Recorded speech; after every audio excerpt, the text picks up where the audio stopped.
जैसा कि हमने लास्ट क्लास में पढ़ा था बॉयलर ट्रबल्स के बारे में। कितने टाइप्स की ट्रबल्स होती हैं? 4 टाइप्स की ट्रबल्स होती हैं। Scale sludge, boiler corrosion, caustic embrittlement and the fourth one is priming and foaming. तो आज हम इस क्लास में 2 ट्रबल्स के बारे में पढ़ने वाले हैं डिटेल में। First is scale and sludge and second is boiler corrosion.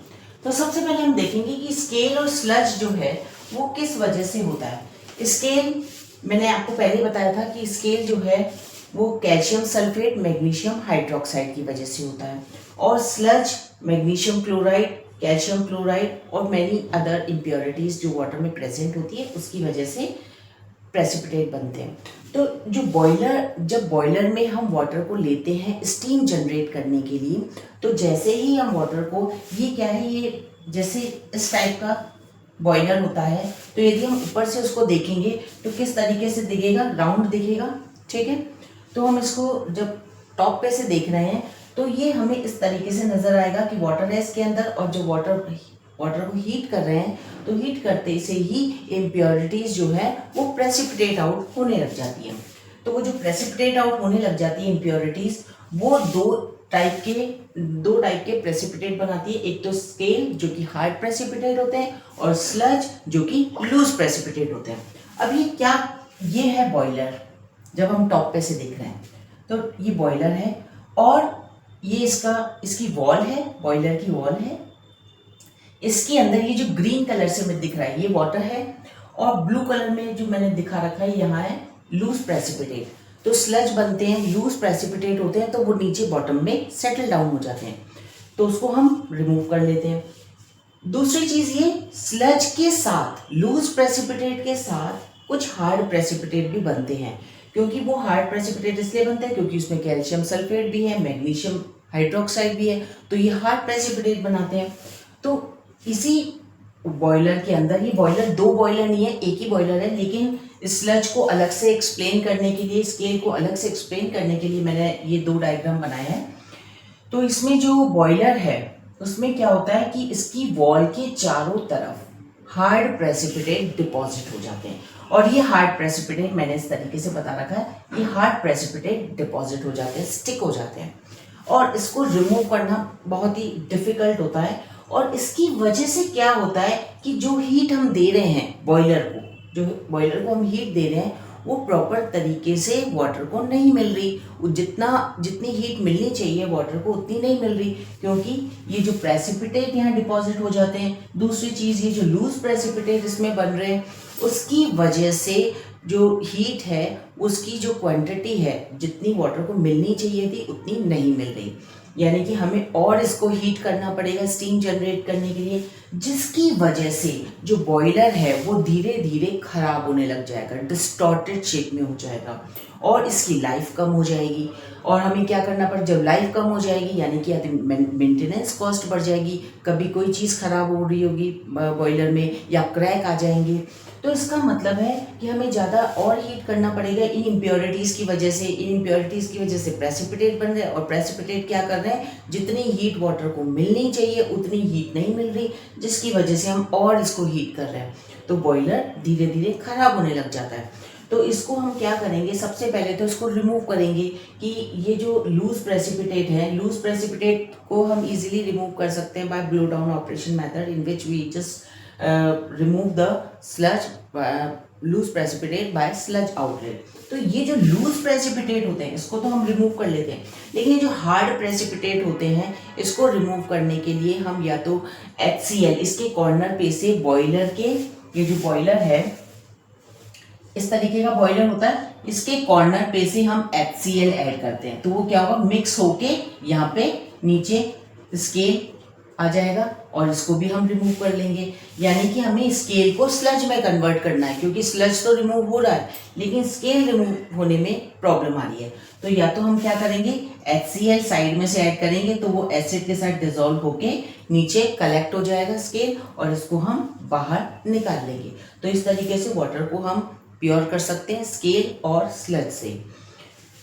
अब इसमें या फिर हम क्या करें, दूसरा मेथड क्या है, स्क्रैच करें, स्क्रैपर से हम इसको स्क्रैच करें, चारों तरफ से स्क्रैच करेंगे, क्योंकि इसकी एक थिक लेयर जो डिपॉजिट हो गई है, इसको रिमूव करने के लिए हम स्क्रैच करके, जैसे हम स्क्रैच करेंगे तो सारे जो प्रेसिपिटेट है वो नीचे आ जाएंगे और इसको फिर हम रिमूव कर सकते हैं। यानी कि हमारा पर्पस ये है कि इसको स्केल को स्लज में कैसे कन्वर्ट करें जिससे कि ये इजीली रिमूव हो जाए, क्योंकि जितनी ज़्यादा थिक लेयर होती जाएगी तो वाटर को जितनी हीट देनी चाहिए हमें उतनी हीट उसको नहीं मिलेगी, तो प्रॉपर तरीके से स्टीम जनरेट नहीं हो पाएगी। ठीक है, तो स्केल समझ में आ गया सबको। स्केल होते हैं हार्ड प्रेसिपिटेट और स्लज होता है लूज प्रेसिपिटेट। तो लूज प्रेसिपिटेट तो इजीली नीचे सेटल डाउन हो जाते हैं, बट हार्ड प्रेसिपिटेट जो होते हैं वो बॉयलर के चारों वॉल पे, चारों तरफ, जो बॉयलर जो आयरन का बना हुआ होता है उसके चारों तरफ एक लेयर सी बन जाती है और वो लेयर धीरे धीरे थिक होती जाती है, क्योंकि हम बल्क अमाउंट में वाटर लेते हैं। तो क्या होता है कि फिर उसको धीरे धीरे हीट की, जितना उसको हीट मिलनी चाहिए उतनी नहीं मिलती। तो ये हम इस तरीके से स्लज को रिमूव करते हैं और स्केल को रिमूव कर लेते हैं। ठीक है, ये सबको क्लियर हो गया होगा स्केल एंड स्लज। तो ये शॉर्ट नोट में आता है कि right short note on scale and sludge. तो उस केस में आप क्या करोगे, सबसे पहले तो आप डेफिनेशन लिखोगे कि what is scale, what is sludge. Sludge is loose precipitate which is form in the boiler due to the presence of impurity. और वो इम्प्योरिटी क्या होती है, मैग्नीशियम क्लोराइड और कैल्शियम क्लोराइड। फिर scale are hard precipitate which is deposited at the wall of the inner wall of the boiler and it is due to the presence of impurities। कौन सी impurities, calcium sulphate, magnesium sulphate. अब जब आपने definition दे दी कौन सी impurities की वजह से ये हो रही है ये बता दिया, फिर आप बताएंगे डायग्राम। ये डायग्राम बहुत इंपॉर्टेंट है, आरटीओ एग्जाम में जब क्वेश्चन आ जाए तो वो अलग से मेंशन नहीं करेंगे you have to make diagram also, no, automatic है कि ये हमें डायग्राम बनाना ही है। तो ये दोनों डायग्राम बनेंगे, डेफिनेशन देन इम्प्योरिटीज, ये दोनों डायग्राम बन जाएंगे। उसके बाद आप बताएंगे how we can remove sludge. Sludge को तो इजीली हम रिमूव कर सकते हैं and through blow down operation method, जिसमें हम इसको प्रोसेस को स्टॉप करेंगे और उसको स्लज आउटलेट से बाहर निकाल देंगे। और स्केल का मैंने क्या बताया आपको, स्केल को रिमूव करने के लिए हमें, यानी कि हार्ड प्रेसिपिटेट है तो हम क्या करेंगे, बॉयलर के कॉर्नर पे से यहाँ से HCl ऐड करेंगे, जिसकी वजह से ये जो हार्ड लेयर है ये HCl में डिसॉल्व होके स्लज में कन्वर्ट हो जाएगी। या फिर हम क्या कर सकते हैं, उसको स्क्रैच करें, चारों तरफ से स्क्रैच करेंगे तो ये स्क्रैच करते ही नीचे आ जाएंगे सारे प्रेसिपिटेट और इसको हम रिमूव कर लेंगे। और यदि हम रिमूव नहीं करते तो क्या होता है कि इसकी जो लाइफ है, बॉयलर की जो लाइफ है वो कम हो जाती है। तो हम बॉयलर की लाइफ कम नहीं करनी, इसकी शेप डिस्टॉर्टेड हो जाएगी, तो वो हमें नहीं करनी। Is it clear to everyone? Scale और स्लज क्लियर हो गया। अब बात आती है बॉयलर कोरोजन। बॉयलर कोरोजन मैंने लास्ट क्लास में बताया था कि बॉयलर कोरोजन मतलब बॉयलर के अंदर कोरोजन हो रहा है, अनवांटेड प्रोडक्ट बन रहा है। और वो अनवांटेड प्रोडक्ट इसकी वजह से बन रहा है, दो गैसेस हैं, डिसॉल्व गैसेस की वजह से बन रहा है। और वो डिसॉल्व गैसेस कौन सी है, ऑक्सीजन, और जो दूसरी गैस है दैट इज कार्बन डाइऑक्साइड। इन दोनों गैसेस की वजह से कोरोजन हो रहा है बॉयलर। और क्योंकि वो कोरोजन किसके अंदर हो रहा है, बॉयलर के अंदर हो रहा है, तो इसलिए उसको बोलते हैं बॉयलर corrosion.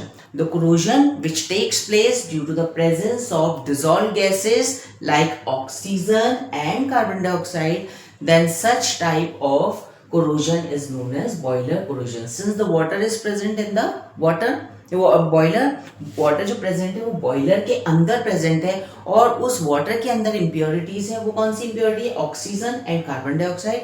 और जैसे ही वाटर को हम हीट करते हैं, बॉयलर को जब हम हीट करते हैं स्टीम जनरेट करने के लिए, तो उसमें क्या होता है, जो डिसॉल्व गैसेस होती हैं ऑक्सीजन और कार्बन डाइऑक्साइड, वो रिएक्शन करने लग जाती है, रिएक्ट करने लग जाती है, वाटर के साथ रिएक्शन करती है। और रिएक्शन करके वो क्या बनाती है, अनवांटेड प्रोडक्ट बनाती है।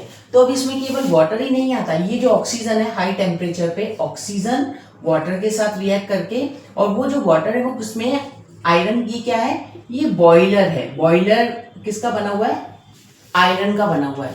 तो आयरन के साथ रिएक्ट करके ये अनवांटेड प्रोडक्ट बनाता है और ये अनवांटेड प्रोडक्ट फर्दर ऑक्सीजन के साथ रिएक्ट करके रस्ट बनाती है, फेरिक ऑक्साइड। ये जो है फेरिक ऑक्साइड है, एंड फेरिक ऑक्साइड क्या होता है, रस्ट होती है, ठीक है, फेरिक ऑक्साइड, गॉट इट। तो ये जो है फेरिक ऑक्साइड बनता है, this is unwanted product. Similarly अब जब बॉईल कर रहे हैं वाटर को तो ऑक्सीजन के साथ कार्बन डाइऑक्साइड भी कुछ ना कुछ बनाने लग जाती है। तो कार्बन डाइऑक्साइड क्या करती है, वाटर के साथ रिएक्ट करके कार्बोनिक एसिड बनाती है, H2CO3। ये CO2 जो कि वाटर में प्रेजेंट है, रिएक्शन करके carbonic acid. So carbonic acid is again unwanted acid, unwanted product. और ये अनवांटेड प्रोडक्ट क्या करता है, जो बॉयलर होता है उस बॉयलर को धीरे धीरे खराब करने लग जाता है, उसकी शेप डिस्टॉर्टेड हो जाएगी या उसमें क्रैक आ जाएंगी। तो अब इसका मतलब है कि इसको ऑक्सीजन को रिमूव करना जरूरी है जिससे कि ये रस्ट ना बने, कार्बन डाइऑक्साइड को रिमूव करना जरूरी है क्योंकि ये कार्बोनिक एसिड बना रहा है, तो कार्बोनिक एसिड ना बनाए तो हमें कार्बन डाइऑक्साइड रिमूव करनी पड़ेगी और ऑक्सीजन रिमूव करनी पड़ेगी। तो उसके लिए हमें क्या करना पड़ेगा, डीएरेशन मेथड। कोई भी दो मेथड्स हम बता सकते हैं आरटीओ एग्जाम में, जरूरी नहीं है सारे मेथड बताने हैं इसमें। मैकेनिकल डीएरेशन, डीएरेशन मतलब ऑक्सीजन को रिमूव करते हैं वाटर से, कार्बन डाइऑक्साइड को रिमूव करते हैं वाटर से। तो इसको रिमूव करने के लिए हम एक कंटेनर में, यहां पे पंप लगा हुआ होता है, टू वैक्यूम पंप, ठीक है। यहां से हम वाटर लेते हैं, ये हम यहां से वाटर लेते हैं। यहां पे परफोरेटेड प्लेट्स लगी हुई हैं, तो जैसे ही वाटर यहां पे आएगा स्प्रे होगा, वाटर प्रॉपर तरीके से स्प्रे होगा तभी जाके